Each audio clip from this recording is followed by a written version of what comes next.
Thank you very much. It's an honor to be with you. Many things are happening that are exciting, very exciting for our country. And we're honored to welcome one of the most respected business leaders in the Middle East, indeed the world.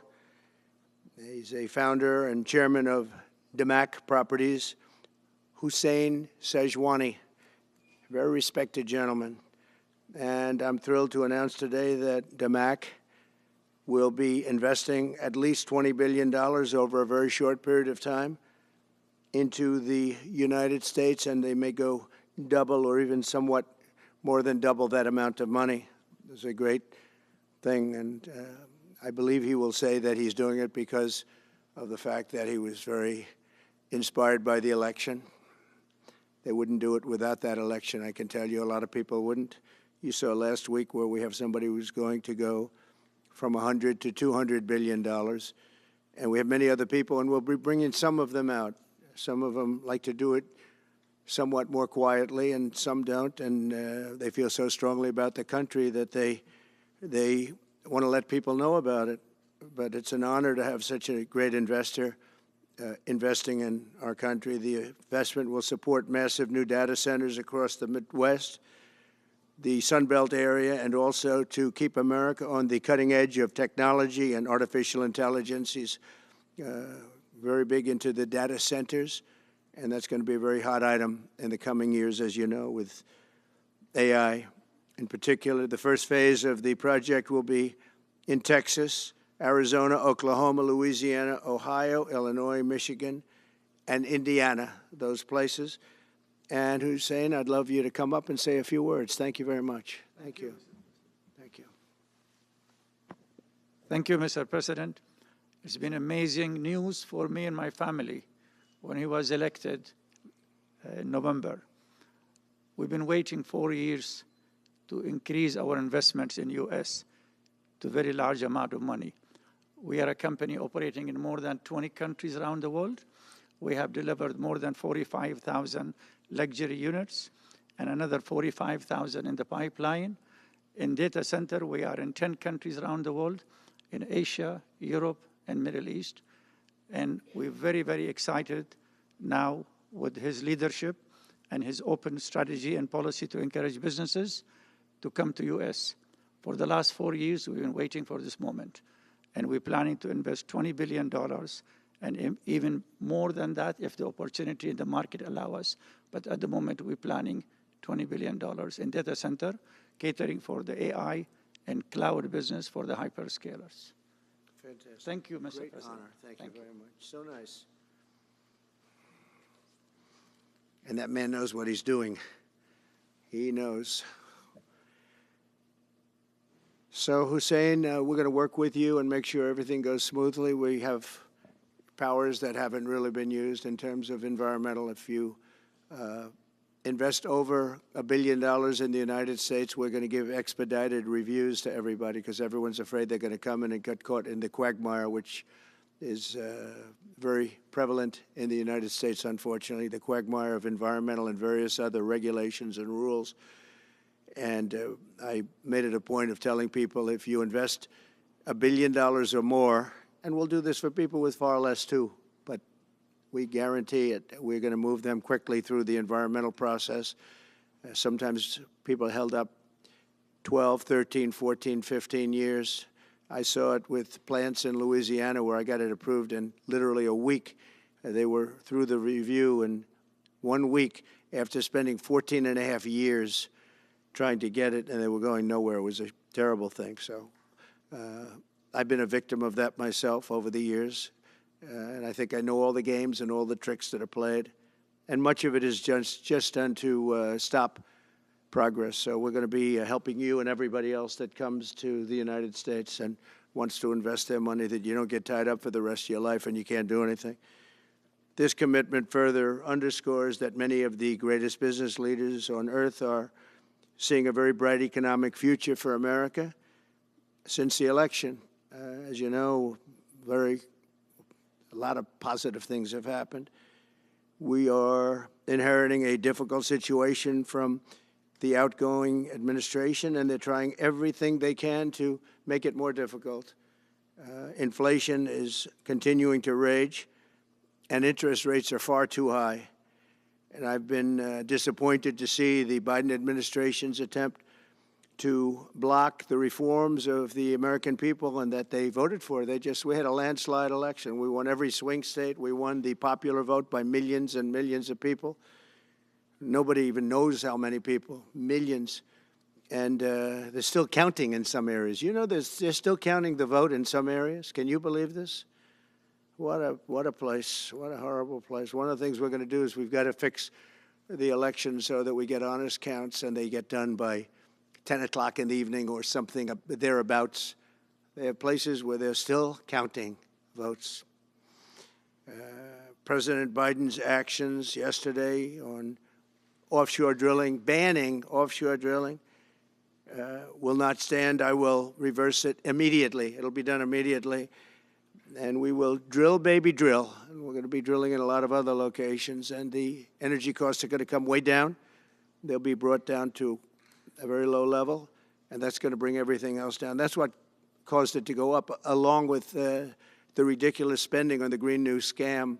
All this money, trillions of dollars. It's like throwing it right out the window, what they're doing. And they're trying to spend so much now. They're just taking money and giving it to anybody that wants it for any project at all, if it's certified under the Green New scam. And they don't work, and it's too expensive. And, you know, they told me that we're going to do everything possible to make this transition to the new administration very smooth. It's not smooth because they're doing that. They're playing with the courts, as you know. They've been playing with the courts for 4 years, probably got me more votes because I got the highest number of votes ever gotten by a Republican, by far, actually, by a lot. And, you know, we had a great election, so I guess it didn't work. But even to this day, they're playing with the courts. They have their friendly judges that like to try and make everybody happy on the Democrat side. It's called lawfare. It's called weaponization of justice, and it's happened at a level nobody's ever seen before. So many. I defeated deranged Jack Smith. He's a deranged individual. I guess he's on his way back to The Hague. And we won those cases. Those were the biggest ones. And the press made such a big deal out of them, but we did nothing wrong. We did nothing wrong on anything. And the people saw that. You know, when they vote, when a Republican, it's not easy for a Republican. When the Republican wins the popular vote by millions and wins all 7 of the swing states, people said, well, he could win 4. We won all 7, and we won them by a lot. That tells you we won. That tells, and they've been watching this injustice. I call it the Injustice Department. What they've done is so bad. The whole world has watched that. And it took work, but it got me a lot of votes because when explained, I mean, we have a judge in New York who's a very crooked judge. I'm under a gag order. I can't even talk about aspects of the case that are the most vital aspects. I'm under a gag. Do you know that I'm the president-elect of the United States of America? I'm a former very successful president. We had the greatest economy in the history of our country. We had borders that were sealed and beautiful. Everything was good. We had no wars. We defeated ISIS. We had no wars. Now I'm going into a world that's burning with Russia and Ukraine, with Israel. You took a look at that attack on October 7th, the attack on Israel, with the horrible way they got out. Not the fact that they got out. I would have been out before them. But we would have been out of Afghanistan with dignity and strength as opposed to looking like a bunch of fools with 13 dead and many, many badly, horrifically injured. Nobody ever talks about them. No arms, no legs. Nobody ever talks about them. The way they got out was outrageous, leaving billions of dollars of brand new military equipment that I bought in the hands of the Afghans and specifically the Taliban. It's the group. And we were doing very well. We would have been out. We would have been respected. I think it's one of the reasons it was so badly handled, that withdrawal where people are jumping onto airplanes, falling off the sides of airplanes when they're 3,000 feet in the air. And nobody's ever seen anything like that, the worst. And because of that, I think Russia went and attacked Ukraine. When they saw that, they said, these guys are incompetent. They don't know what they're doing. But we know what we're doing now. And that's going to all end. And we have a great military. I defeated ISIS, as you know. We're in no wars. I just finished a couple. And we got also our soldiers guarding Syria and Turkey. We're in the middle. We had 5,000 soldiers. They would have been gobbled up with two armies. We had one army, 300,000. We had another one, 500,000 or 600,000, getting ready. We had 5,000 people in the middle. I said to a general, how do 5,000 people do in that case? And the general just looked at me and said, not well, sir, not well. And I took them out. And you know what happened? Nothing. I got criticized. I saved 5,000 lives, actually. And we did a great job, and we're going to do an even better job because now we have a tremendous amount of experience. We have people that I can rely on. But the 625 million acres, people can't realize, that's like the whole ocean. Take an acre. You know, an acre, you have a house on a half an acre, on a quarter of an acre, or an acre. If you have an acre, you have a big deal. Now you multiply that by 625 million acres. It's like, feels like the whole ocean. And that's our strength, you know. People can say we manufacture, we don't manufacture. The thing we have oil and gas more than anybody in the world. We're going to have more of it, too. But they took away 625 million acres of offshore drilling. Nobody else does that. And they think they have it, but we'll put it back. I'm going to put it back on day one. I'm going to have it revoked on day one. We'll go immediately if we need to. I don't think we should have to go to the courts, but if we do have to go to the courts, you know, they try to be sneaky. They go in and they sign. Remember, this is a man that said he wants the transition to be smooth. Well, you don't do the kind of things. You don't have a judge working real hard to try and embarrass you, because I did nothing wrong. By the way, I did nothing, absolutely nothing wrong. If I did something wrong, I wouldn't be standing here right now because I've won all these cases. Nobody's ever won so many cases as I have against the Justice Department. I mean, Jack Smith had cases all over the place. People were being subpoenaed. Lives were being ruined. They were spending everything they had, money. We were helping them out. We had to. They were subpoenaing people that had no idea what they were even talking about. That's a sick group of people. And it was all to influence the election. It was all a fight against a political opponent. We've never had that in this country. We have had that in certain countries. We've had that in third-tier countries. We've had that in banana republics, but we've never had that in a place like the United States. I don't even know if it's been on a small level. I'm sure it has been on a small level, but this was the largest level ever. They brought this moron out of The Hague. He's a mean guy. He's a mean, nasty guy. His picture was perfect, because you look at his picture, you say, that's a bad guy with his robe, his purple robe. And he executes people. He shouldn't be allowed to execute people because he'll execute everybody. He's a nut job. But we won all of those cases with him. And, I mean, I don't know the judge in Florida, but we had a brilliant judge in Florida that saw right through it. And we won the case. She was a brilliant judge with great courage. You know, the left, as we call them, the radical left, they have a way, they play the ref, and they play it very hard. They play the ref. They go and say horrible things about judges and prosecutors. And some judges and prosecutors say, look, the only way I'm going to get these people off my back is to give victory to them. They're playing the ref. I think it's illegal what they do. It's almost like talking. It's worse than talking to a judge. But the judge in Florida, Judge Cannon, was brilliant and tough, and she didn't stand for it. And I don't know her. And never met her until the case, and I don't believe I said even one word to her. But she was very, very strong and very, very brilliant, and her opinion was so brilliant that they dropped their appeal. They couldn't beat the appeal. So that's what we're up against. So they say we're going to have a smooth transition. All they do is talk. It's all talk. Everything they do is talk. We're going to have a smooth transition, and then they take 625 million acres and they essentially landmark it so you can't ever drill there again. Well, we're going to be drilling soon. We're going to be opening up Anwar. We're going to be doing all sorts of things that nobody ever thought was even possible. But remember, and just to get off the subject, because I couldn't believe it when I heard it yesterday, I couldn't believe the size of it. I mean, you put down a map and put this up. It's just massive. And remember that that's worth probably, I mean, I've had estimates, 40 to 50 trillion dollars. That's more than our national debt. Essentially, he's thrown it away. He's thrown it away. He's taken $50 trillion.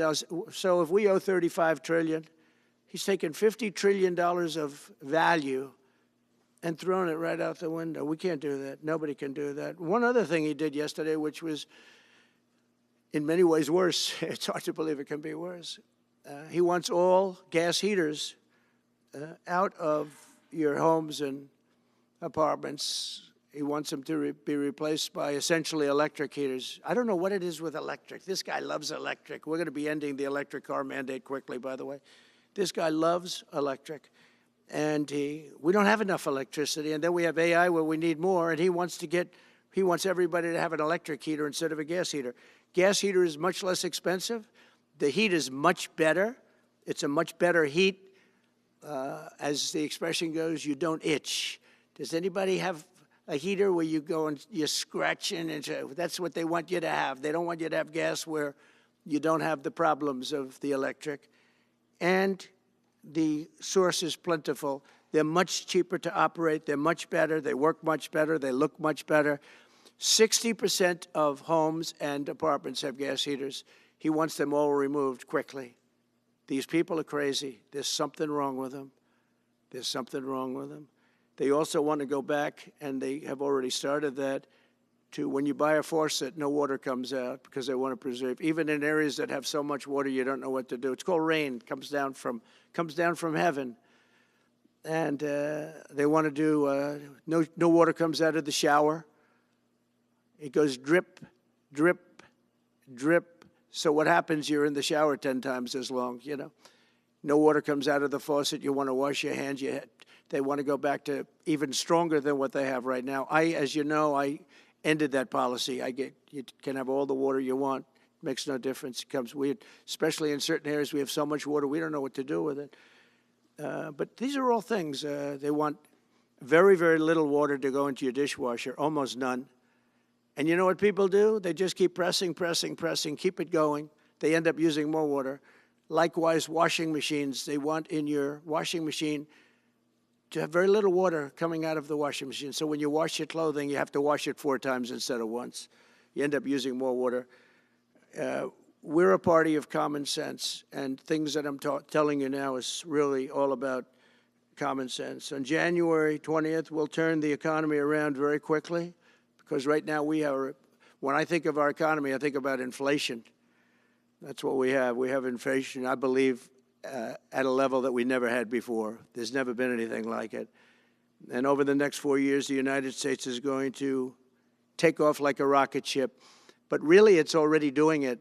If you take a look, just last month, SoftBank announced the $200 billion. I think it'll be 200. He said between 100, and I said, how about making it 200? And he sort of said yes, but let's say it's 100, but it might be 200, right, Brian? Dollars, United States, creating more than 100,000 jobs. Hussein just announced a tremendous investment that he's going to make, and that's money that's in the bank. He's going to come and do it, and he'll do a great job, and he'll build the best centers in the country, I guarantee, because I know the way he builds. Since my election, the stock market has set records. The S&P 500 index has broken above 6,000 points for the first time ever, never even close. In a single month, small business optimism soared 41 points. It's not a 41. It went up 41 points. And that's the largest in the 39-year history of the group that does it. According to Gallup, the American people's confidence in the economy has just surged to the highest level in history. That's why I have a news conference like that. I take the greatest business leaders in the world. I say, hey, do you want to say you're going to invest the money? They're not looking for news conferences. They're saying, what am I doing here? They go in and they invest money, but it's good to know where the smartest business people in the world are investing, and they're investing in the United States. So we've done this all in 2 months of not being there. You know, we haven't been there. And it's pretty amazing, and we think we're going to do some really great things, really great things. We're being respected again all over the world. The Panama Canal is a disgrace, what took place at the Panama Canal. Jimmy Carter gave it to them for $1, and they were supposed to treat us well. I thought it was a terrible thing to do. You know, it's the most expensive structure ever built in the history of our country, relatively. It would be the equivalent of substantially over $1 trillion today. We lost 38,000 people. Think of it, 38,000 people, they died from malaria, mosquitoes. They were unable to stop the mosquitoes. They paid people 5 times more to take the job. Many of those people died. We gave it away for $1. But the deal was that, you know, they have to treat us fairly. They don't treat us fairly. They charge more for our ships than they charge for ships of other countries. They charge more for our Navy than they charge for navies of other countries. They laugh at us because they think we're stupid, but we're not stupid anymore. So the Panama Canal is under discussion with them right now. They violated every aspect of the agreement, and they've morally violated it also. And they want our help because it's leaking and not in good repair. And they want us to give $3 billion to help fix it. I said, well, why don't you get the money from China? Because China's basically taken it over. China's at both ends of the Panama Canal. China's running the Panama Canal. And they come to see this Biden, this guy who should never have been allowed even to run for president. Of course, she shouldn't have either, because that never happened. It had to be 2 people, not 1. But they want $3 billion to fix the Panama Canal that's run by China and makes a lot of money, China. One of the most profitable structures ever built, because you have ships lined up back to Florida, frankly, and they just keep going through, and the numbers are staggering, $500,000 to $1 million a ship. And they took it away from us, meaning we gave it to them for $1. But not going to happen.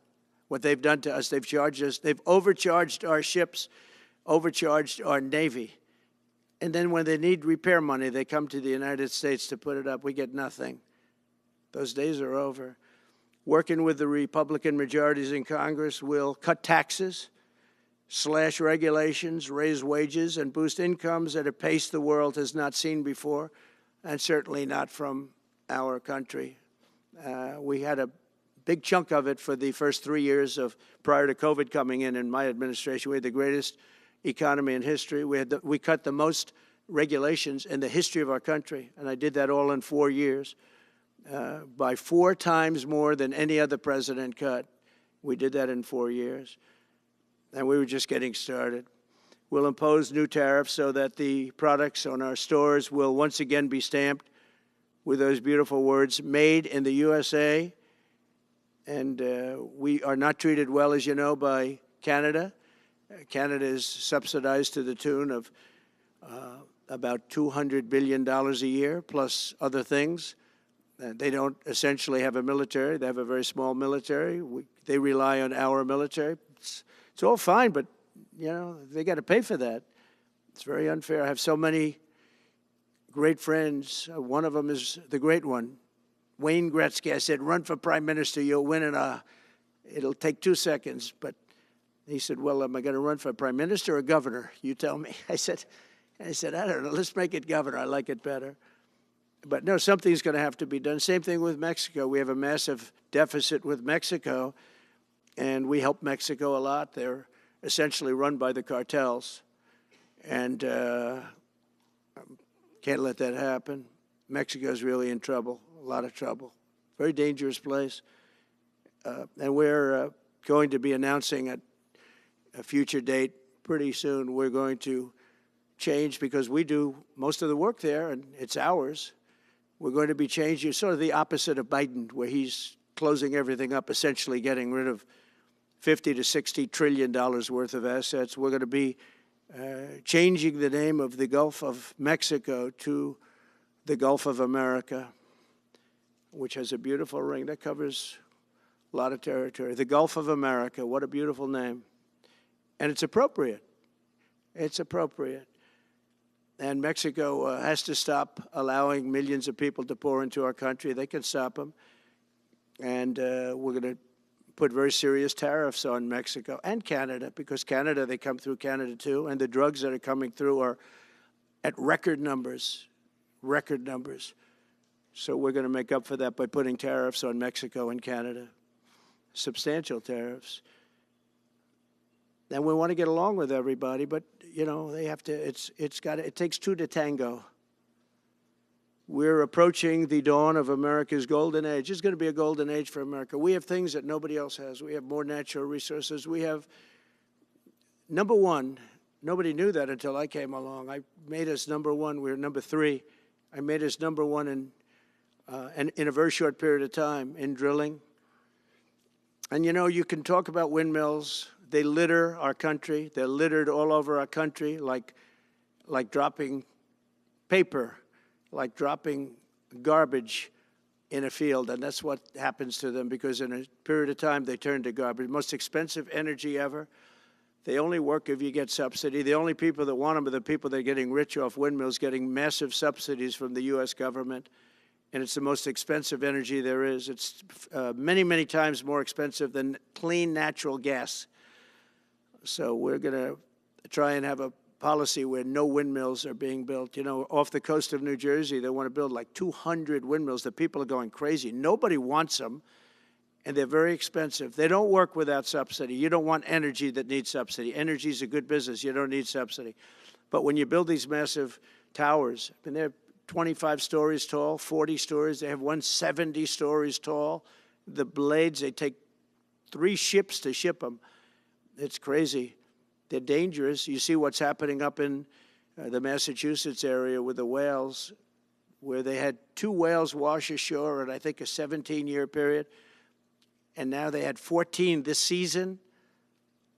The windmills are driving the whales crazy, obviously. And they had actually over, I think, 125 or something over a number of years.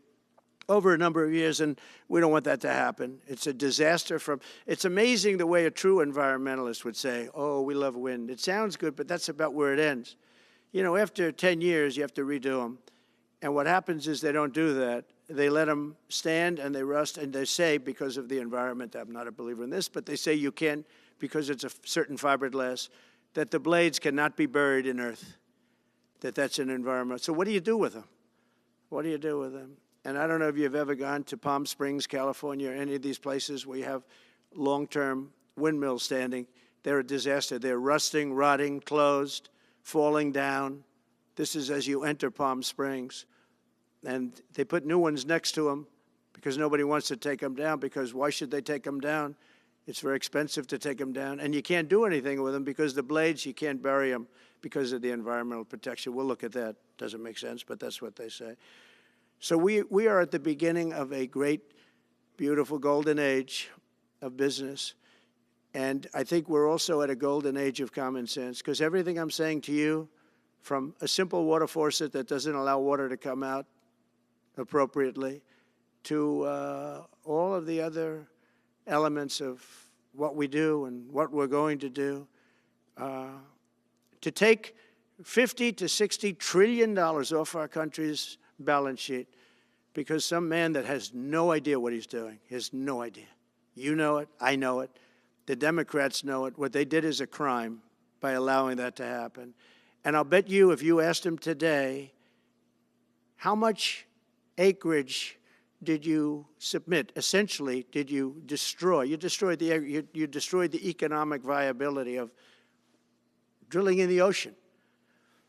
And with AI coming along and all, you know, a lot of people don't realize that AI is going to be a big thing, but you'll need double the electricity at least that we have right now. So right now we produce electricity for many, many different things.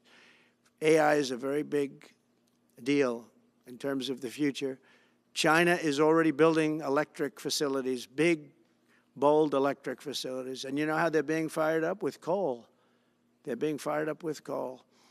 And we're going to build bigger and better ones.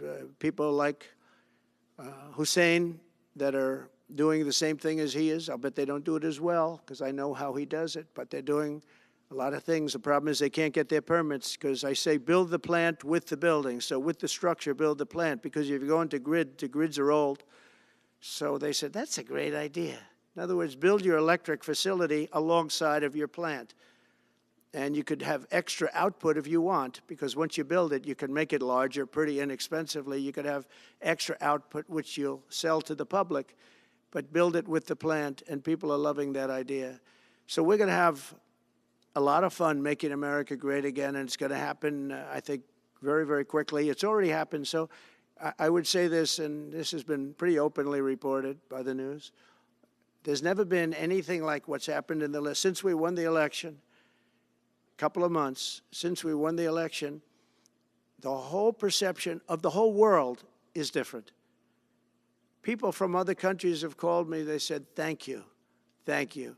The perception of the whole world is different. We're going to have to settle some big problems that are going on right now. We're going to have to settle up with Russia, Ukraine. That's a disaster. I look at numbers every week, the number of people being killed in that war. People don't know, mostly soldiers now. But the towns have been obliterated. This was a Biden fiasco that that should have never happened. If we had a real president, if we had a president that knew what he was doing, Russia would have never, ever gone in. But they did go in, and we have a mess. The cities are all blown up. The people have largely left. And the soldiers are killing each other at levels that haven't been seen since the Second World War.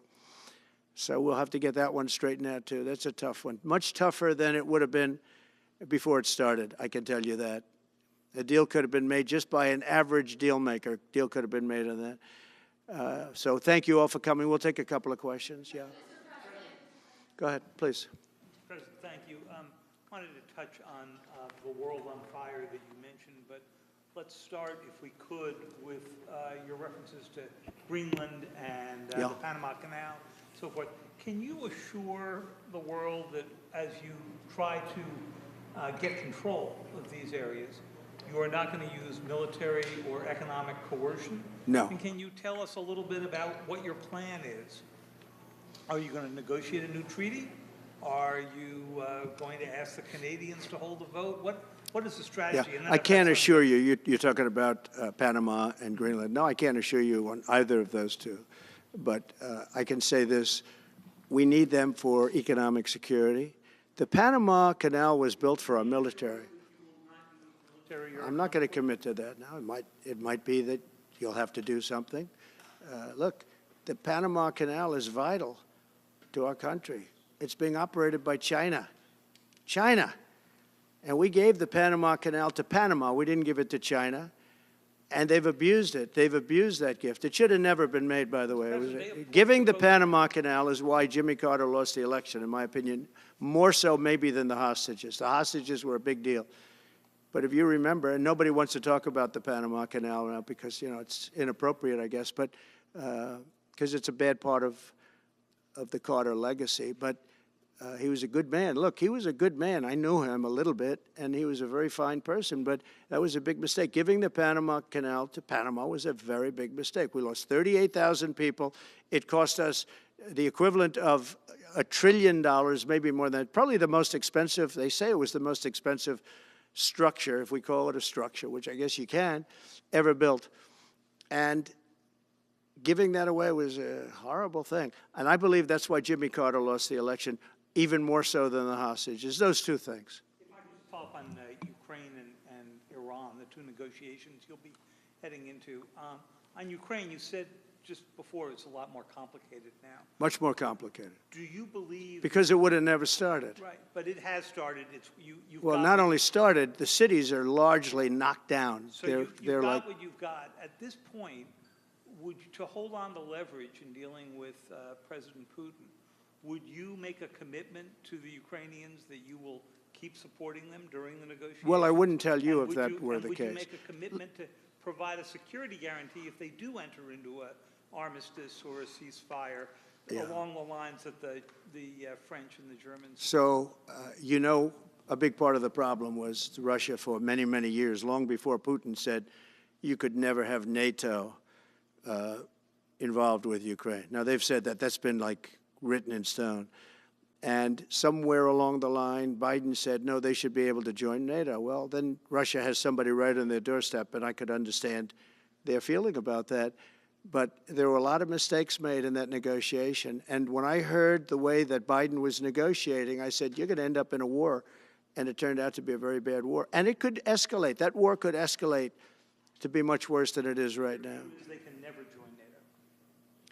Well, my view is that it was always understood. In fact, I believe that they had a deal, and then Biden broke it. They had a deal, which would have been a satisfactory deal to Ukraine and everybody else, but that Biden said, no, you have to be able to join NATO. And that's always been, and nobody knows more about NATO than I. You know, years ago when I first started this, I didn't know too much about NATO, but I got it right anyway. I said they're taking advantage. I'm the one that got, and the Secretary General was here, as you know, 2 weeks ago, saying that if it weren't for me, NATO wouldn't even exist right now, because I raised from countries that weren't paying their bills. At that time, 28 countries, 20 of them were not paying their bills, 21 to be exact. They weren't paying, or they were paying a very small portion. And I raised over $680 billion. That was the number he gave, by saying, if you don't pay, we're not going to protect you. And as soon as I said that, the money came pouring in. But Obama could have said it. Other people could have said it. Bush could have said it. Nobody said it but me. I took a lot of heat. They said, oh, that's a threatening statement. Well, they weren't paying their bills. I said, we're not going to protect you if you're not paying the bills. So in a true sense, I saved NATO, but NATO's taken advantage of us. And one of the problems that I have, and I've said it openly, I said it to President Zelensky, Europe is in for a tiny fraction of the money that we're in. Now, whether you like that situation or not, Europe is much more affected than the United States. We have a thing called the ocean in between us, right? Why are we in for billions and billions of dollars more money than Europe? And, you know, they're a similar size, a little smaller, but they're a similar size economy as the United States when you add them up.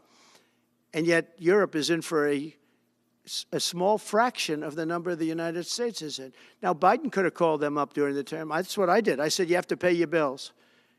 And they all, one stood up. I won't say who. You'll probably have it because the papers, the media hated to report on it. But a prime minister stood up from a country, you know, a famous meeting of 28 nations with no press, no anybody in the room. He stood up. He says, does that mean if we don't pay our bill, and at that point it was 2%, it should be 5%. It should be 5%, not 2%. But at that point it was 2%, but many people didn't pay. Some people didn't pay anything.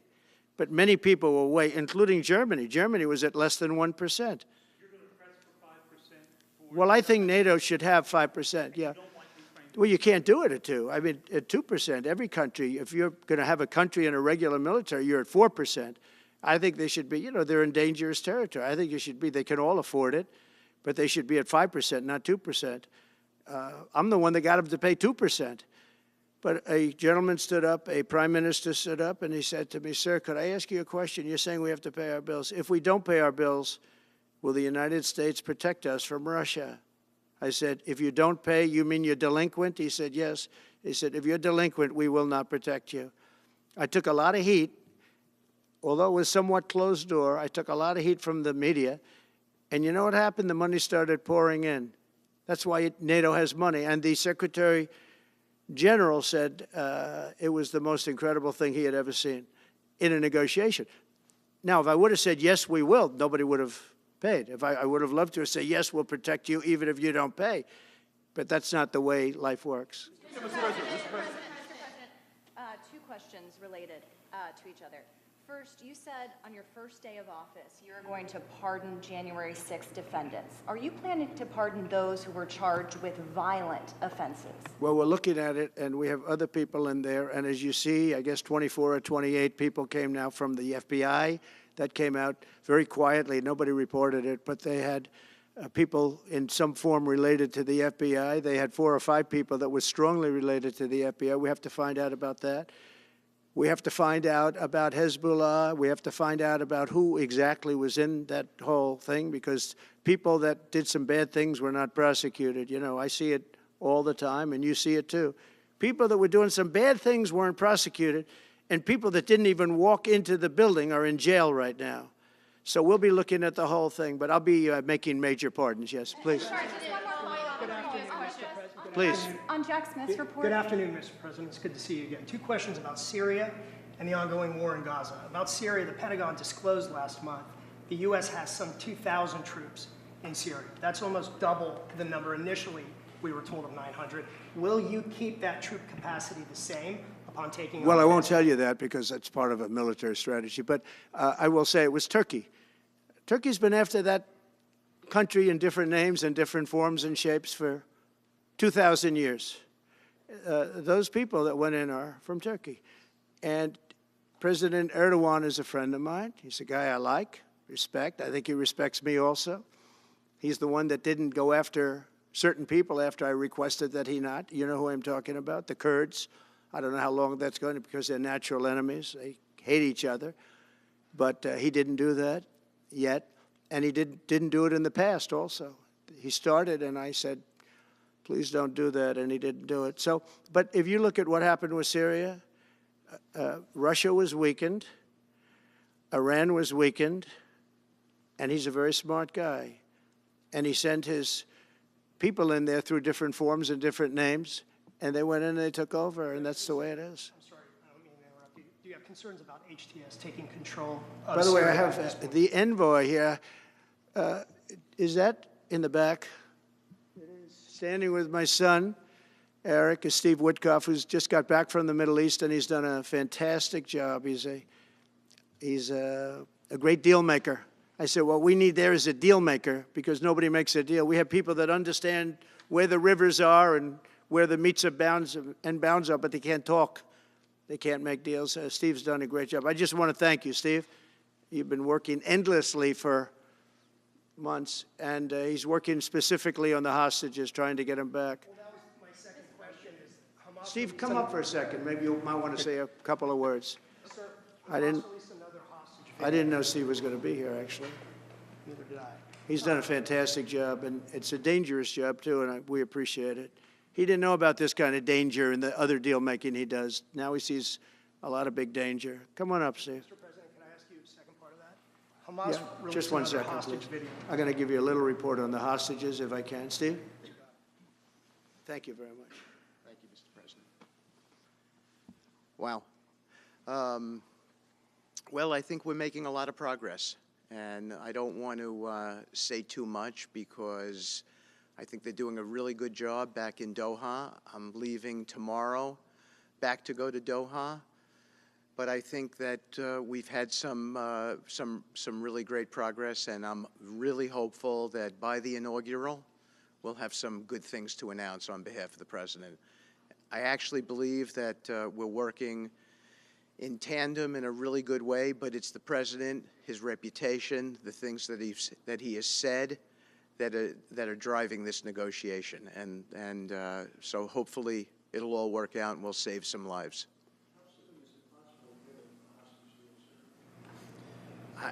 I believe we've been on the verge of it. I don't want to discuss sort of what's delayed it. There's no point to be negative in any way. But I think it's the President, his stature, what he said he expects, the red lines he's put out there, that's driving this negotiation. I'm going back probably either this evening or tomorrow night. Are you confident there'll be a deal before January 20th, or is that something that's likely to happen, if there's a deal even at all? And we've been hearing this now for the better part of... I know. since October 7th. I would say... They better be. Right. I would say that the President is exasperated. I don't want to talk for him, but look, I don't know anyone who delegates better than President Trump. He gives us a lot of authority to speak on his behalf, and he exhorts us to speak emphatically. And emphatically means you better do this, because the alternative... Do you think they're waiting for President Trump to take office? No, I think they heard him loud and clear. Better get done by the inaugural. But when you say all hell will Before be paid, I or take that all hell must be paid if they don't release the You know what that hostages. means, don't you? Well- Do I have to define it for you? Look, No, all I know hell you're not will gonna break out. telegraph If what those hostages aren't back, I don't want to hurt your negotiation. If they're not back by the time I get into office, all hell will break out in the Middle East. Can you elaborate? And it will not be good for Hamas, and it will not be good, frankly, for anyone. All hell will break out. I don't have to say anymore, but that's what it is. And they should have given them back a long time. They should have never taken them. There should have never been the attack of October 7th. People forget that. But there was, and many people are killed. They're no longer hostages. I have people from Israel and others calling, begging me to get, we had also people there from the United States, just so you know. They're holding some so-called hostages from the U.S. But I've had mothers come to me and fathers crying, can I get the body of their son back? Can I get the body of their daughter back? That beautiful girl where they threw her in the car, pulled her by her ponytail and threw her in the car like she was a sack of potatoes. I said, what happened to her? Sir, she's dead. Like a 19, 20-year-old beautiful girl. And the way they treated her. And I just say it this very simply. Steve's got a job to do. He's a great guy, great negotiator, great person. They respect him over there already. It's what we needed over there. We have people that know everything about the Middle East, but they can't speak properly. They don't know.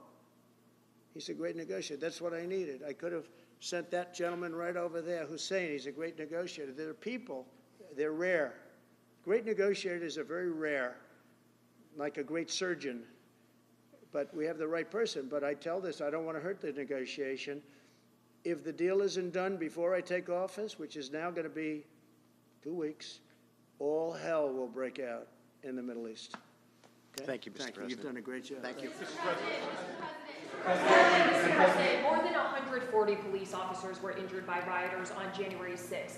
Will you pardon anyone who attacked a police officer? Well, the only one that was killed was a beautiful young lady named Ashley Babbitt. She was killed, and there was actually somebody else that was killed, also a MAGA person, but people don't give it 100% credibility. I'm going to find out about it, and we're going to find out. But Ashley Babbitt was killed. She was shot. She had never been shot. She was shot for no reason whatsoever. In fact, they say that she was trying to hold back the crowd, and the crowd was made up of a lot of different people, so we'll see. But I will tell you this, the person that was killed was Ashley Babbitt. The other thing is, when they talk, there was never charges of insurrection or anything like that. But if there were, this would be the only insurrection in history where people went in as insurrectionists with not one gun, okay? And let me tell you, the people that you're talking about have a lot of guns in their home for hunting and for shooting and for entertainment, a lot of good reasons. But there wasn't one gun that they found. And why didn't they find the bomber, the pipe bomber? They know who the pipe bomber is. The FBI knows who it is. The status of the FBI has gone down so far, and the status of the DOJ, or as I call it, the Department of Justice, it's the Department of Injustice, being laughed at all over the world. And hopefully with Pam Bondi and with Kash Patel and with other people that we're putting in, that will all come back. If you do a poll in the FBI, I guarantee I'm at like 90% with the agents of the FBI, but they have hurt that incredible place. Law enforcement, you think of the FBI, they raided this house. By the way, they could have told me, could I see this? I would have given them, I actually told them, come in anytime you want. You can see anything. They raided the house, and the case was dismissed. And now I'm in litigation. I'm suing them for doing that. And I feel so badly doing it. I'm the President of the United States, and I'm suing the United States. But I'm suing them for other things, too. The FBI has gone so, its reputation has been so horribly hurt. Between Comey, who is the worst, and all of the others, what's happened to the FBI is, and we're going to make it great again. We're going to make the FBI great again. We're going to make the Department of Justice fair and strong, but fair again, because all they did was attack me because I'm their political opponent, and that includes with local judges like Marshawn. You ought to find out. Ask them, why do I have a gag order where I'm not allowed to speak? Think of it. I'm the President of the United States, and I'm not allowed to speak. Why? Because if I did speak, people would understand the scam. It's a scam. And we have very dishonest judges, and New York judges are very bad. We had one that valued this house at $18 million because it was good for their case. He actually valued that chandelier is worth more than $18 million. He valued this house $18 million. And we have another one who was so nasty, so horrible, such a brute, most vicious, vile person. These are New York judges. But we've won most of the cases, so we're very happy about that. Please. Back on Greenland, your position is clear, but have you directed your staff to take any specific actions to draw plans? And can you elaborate again? You didn't rule out military coercion in Well, we need Greenland for national security purposes. I've been told that for a long time, long before I even ran. I mean, people have been talking about it for a long time. You have approximately 45,000 people there. People really don't even know if Denmark has any legal right to it. But if they do, they should give it up because we need it for national security. That's for the free world. I'm talking about protecting the free world. You look at, you don't even need binoculars. You look outside, you have China ships all over the place. You have Russian ships all over the place. We're not letting that happen. We're not letting it happen. And if Denmark wants to get to a conclusion, but nobody knows if they even have any right, title, or interest. The people are going to probably vote for independence or to come into the United States. But if they did do that, then I would tariff Denmark at a very high level. Have you asked your staff to draw plans for acquisition? I mean, are you active? No, we're not at that stage, but we have people. I haven't even entered office yet. Secondly, sir, Elon Musk has drawn some criticism and a lot of attention for some of his actions and provocative statements about foreign affairs, including in Europe. Your reaction to that, is that appropriate for? You mean where he likes people that tended to be conservative? I don't know the people. I can say Elon's doing a good job, very smart guy. I don't know the people you're talking about. He was, I know he said some negative things about a couple of people that are running for office, but that's not so unusual. Yes, please. I wanted to ask you about Ukraine and Putin. How soon do you anticipate going to meet with Putin to discuss the Ukraine situation? Well, I can't tell you that, but I know that Putin would like to meet. I don't think it's appropriate that I meet until after the 20th, which I hate, because, you know, every day people are being, many, many young people are being killed, soldiers. You know, the land is very flat, and hundreds of thousands of soldiers from each, many hundreds of thousands from each side are dead, and they're laying in fields all over the place. Nobody to even collect. There's landmines all over. It's a disaster. But it's very flat. It's great. It's farmland, and it's very, very flat. And the only thing that stops a bullet is the human body. And the human body is stopping a lot of bullets. Within the I hope first so. 3 to 6 months? I hope to have 6 months. No, I would think, I hope long before 6 months. Look, Russia's losing a lot of young people, and so is Ukraine. And it should have never been started. That's a war that should have never happened. I guarantee you, if I were president, that war would have never happened. Who would you like to nominate to replace Michael Barr as vice chair of the Military Board? I'll be announcing somebody. Mr.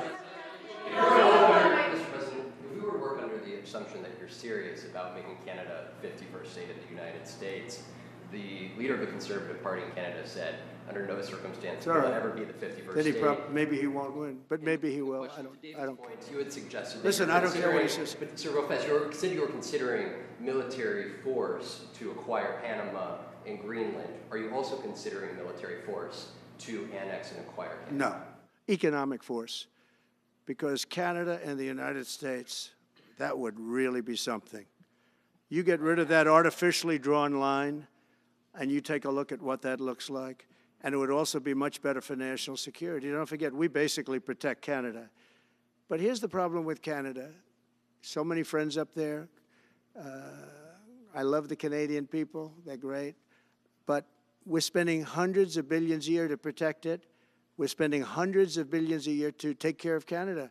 We lose in trade deficits. We're losing massive. We don't need their cars. You know, they make 20% of our cars. We don't need that. I'd rather make them in Detroit. We don't need the cars. We don't need their lumber. We have massive fields of lumber. We don't need their lumber. We have to unrestrict them because stupid people put, you know, restrictions on, but I can do that with an executive order. We don't need anything they have. We don't need their dairy products. We have more than they have. We don't need anything. So why are we losing $200 billion a year and more to protect Canada? And I said that to, as I called him, Governor Trudeau. I said, listen, what would happen if we didn't subsidize you, if we didn't, because we give them a lot of money. We help them. As an example, we're buying icebreakers, and Canada wants to join us in the buying of icebreakers. I said, you know, we don't really want to have a partner in the buying of icebreakers. We don't need a partner. But no right. Nope, no right. Here's what we have. We have a right not to help them with their financial difficulties because we owe $36 trillion too. We're going to start knocking it out pretty fast, but we're going to be able to do it because of energy and other things. But no right. No right. But why are we supporting a country, 200 billion plus a year? Our military is at their disposal. All of these other things, they should be a state. That's why I told Trudeau when he came down, I said, what would happen if we didn't do it? He said Canada would dissolve. Canada wouldn't be able to function if we didn't take their 20% of our car market. You know, again, they send us hundreds of thousands of cars. They make a lot of money with that. They send us a lot of other things that we don't need. We don't need their cars, and we don't need the other products. We don't need their milk. We got a lot of milk. We got a lot of everything, and we don't need any of it. So I said to him, well, why are we doing it? He said, I don't really know. He was unable to answer the question, but I can answer it. We're doing it because of habit, and we're doing it because we like our neighbors, and we've been good neighbors, but we can't do it forever, and it's a tremendous amount of money. And why should we have a $200 billion deficit and add on to that many, many other things that we give them in terms of subsidy? And I said, that's okay to have if you're a state. But if you're another country, we don't want to have it. We're not going to have it with European Union either. European Union, we have a trade deficit of $350 billion. They don't take our cars. They don't take our farm product. They don't take anything. And so we're not going to have it with them either. Brian, go ahead. Yes. Happy New Year, by the way. Thank you. We have some breaking news. You may not be aware of this, but it looks like Canon has blocked the DOJ from releasing the Smith's report until further court proceedings. Get your thoughts on that. Wow, that's a big story. Yeah. So if I get it right, the fake witch hunt started by the DOJ having to do with books and records, and Biden had many more, and he wasn't protected by the Presidential Records Act, I was. But all of that fake stuff that took the lives of people, I mean, literally destroyed people. People are destroyed because of what they did, destroyed. But we got to be president. But Biden did it for 40 years. He did it when he was a senator. That was illegal. And they ruled it was illegal. How about that? They said, it's illegal, but he's unfit to stand trial. So he can stand and be president of the United States, but the prosecutor found that he's unfit for trial. I was going to use that as a major talking point, but I never got to use it because all of a sudden I had a new candidate who was also sort of unfit to stand trial, right? But so what you're saying is that the judge just blocked the, so Cannon was thrown off the case. They dropped their appeal because he had no case.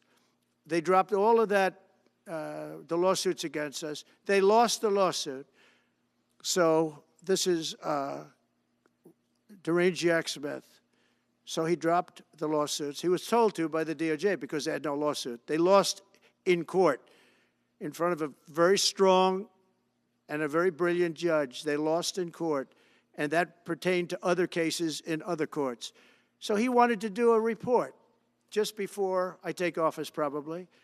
So he'll do like a 500-page report, and it'll be a fake report just like the investigation was a fake investigation.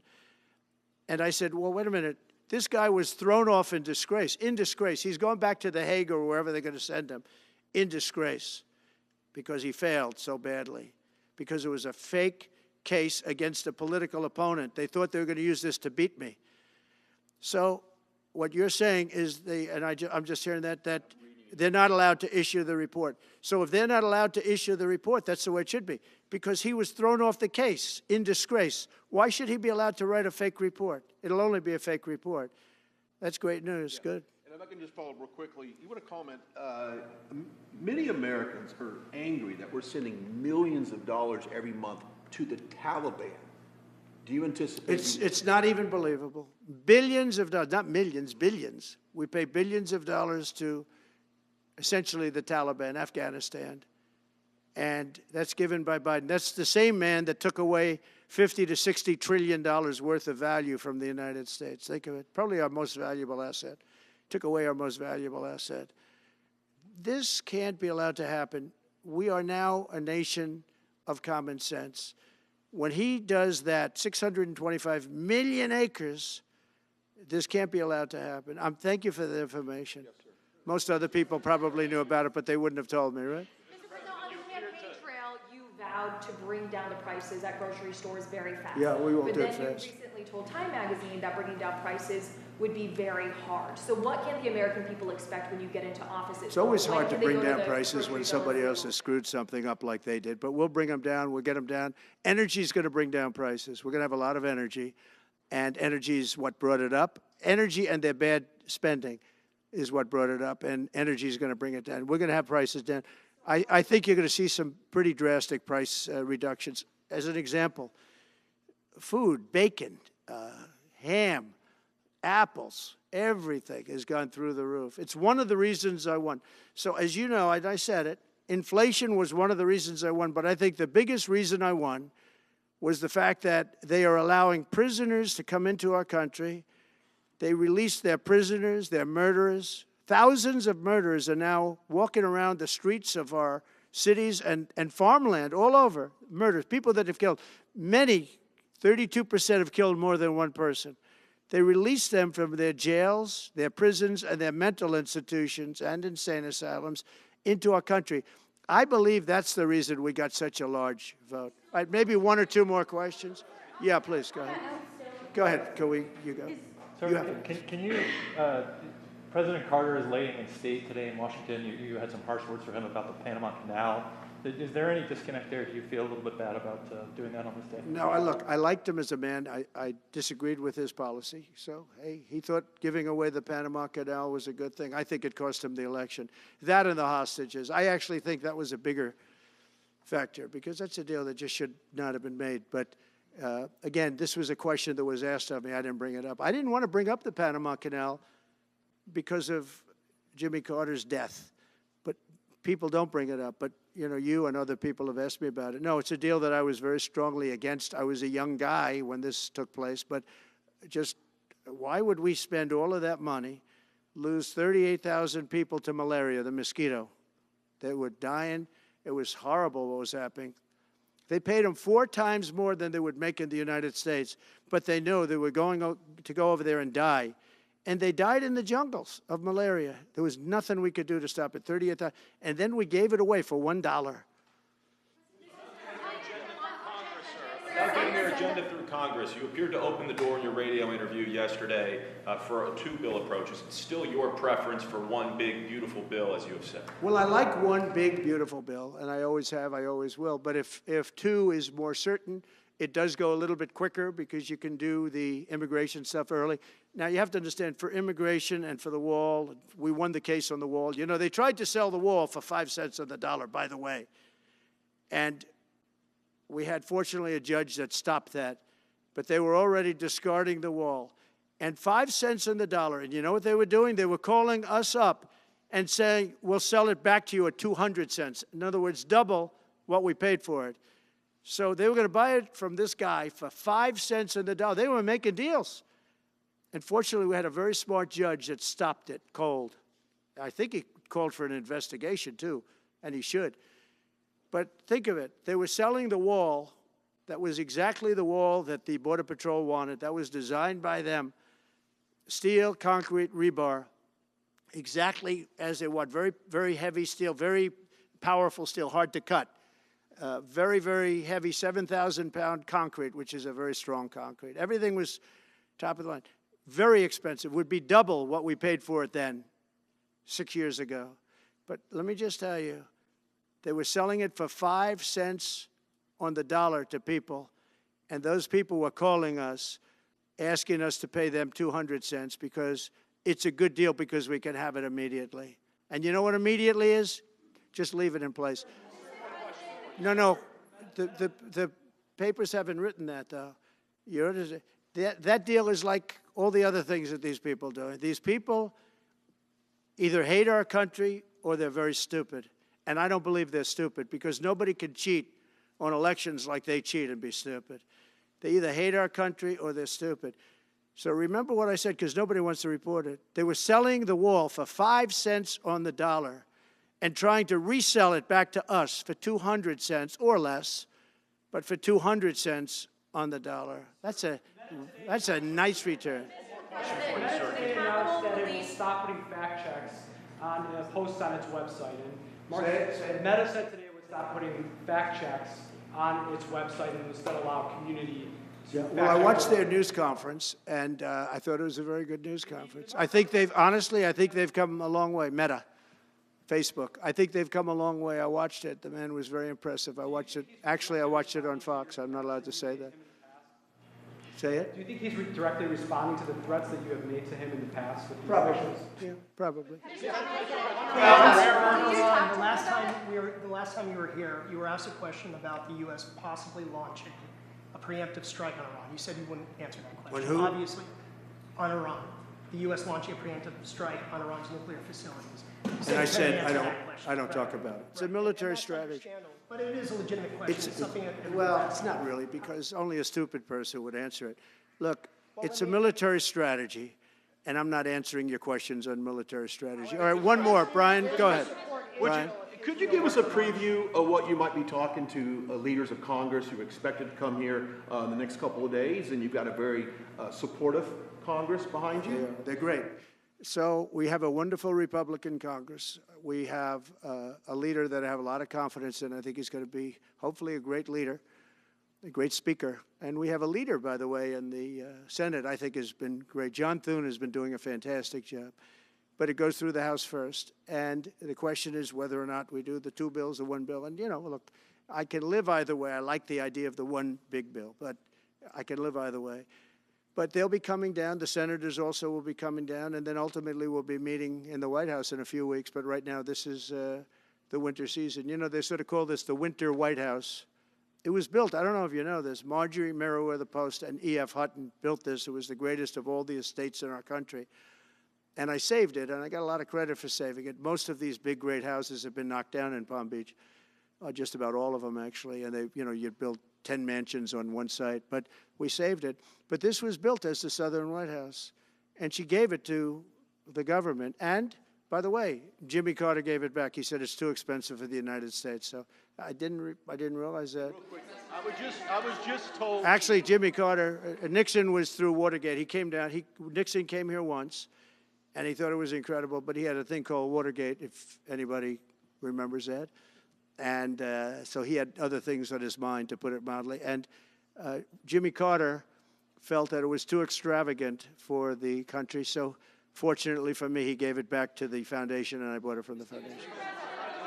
President, on reconciliation, some Republicans saying in trade for a massive bill that you and they share the interest in, they want to see big spending cuts. Do you agree with that? And what would Well, I'm okay with beyond? spending cuts. I like spending cuts. Just I'm on the record for spending cuts. And the debt ceiling was given to us. It shouldn't have been, but it was put in our lap. And what I want in terms of debt ceiling isn't the ceiling. I just don't want to see a default. That's all I want. I never talked about spending more money necessarily than all I want to see is no default, because nobody knows what would happen if there was a default. It could be 1929 and it could be nothing.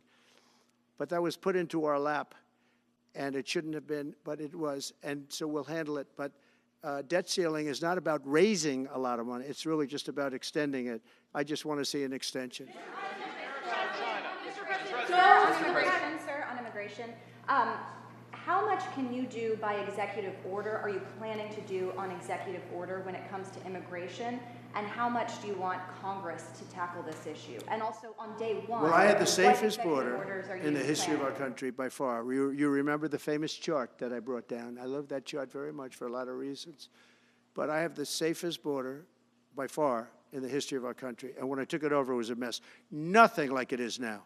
This is 10 times worse. I got elected because of the border the first time, and I think I got elected largely because of the border the third time. And the second time I did equally well. Well, not as well as the last time, but I did very well.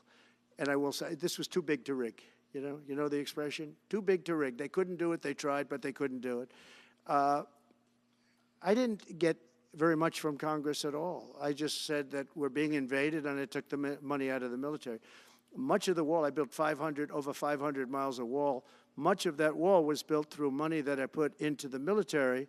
We took it out because we couldn't get things from Congress in those days, and we took it out.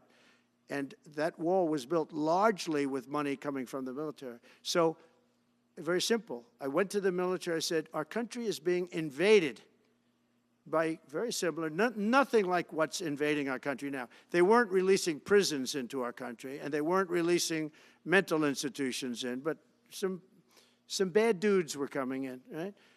And I said, our country is being invaded. And I took that money largely from the military. I was sued 9 times by the Democrats in Congress, and I won all those suits. And we ended up building 571 miles of wall. Once that wall was built, they start going around it. So we're going to add another 200. That would have been up in 3 weeks. And then we had a very unfortunate election result. And they said, we don't want to put it up. We'll sell it. And they started selling it for 5 cents on the dollar. What a second. So we'll do this again. I just want to thank everybody very much. I'm just telling you, this will be the golden age of America. This is the golden age of America. We're going to have a great country again. We're a country right now under siege. We have so many different problems, and nobody respects us overseas, but now they do. The Italian prime minister, as you know, came here the other night, just flew in and flew out. She wanted to see me. And great respect is being shown when I went to the cathedral in France. Great respect was shown by the prime minister, the president, by everybody. France was, and by the way, I have to say they did a great job in the cathedral. But great respect is being shown to our country again. And we have a great country, but we have to run it properly. It's going to be run properly. We want to get back those hostages for Israel and for us. You know, we do have people that are hostages being held. And I'll just say it again. If this deal's not done with the people representing our nation, by the time I get to office, all hell is going to break out. Thank you very much. The Ukraine-Russia war before you take office? Can you clarify what you mean by military force in the Panama Canal?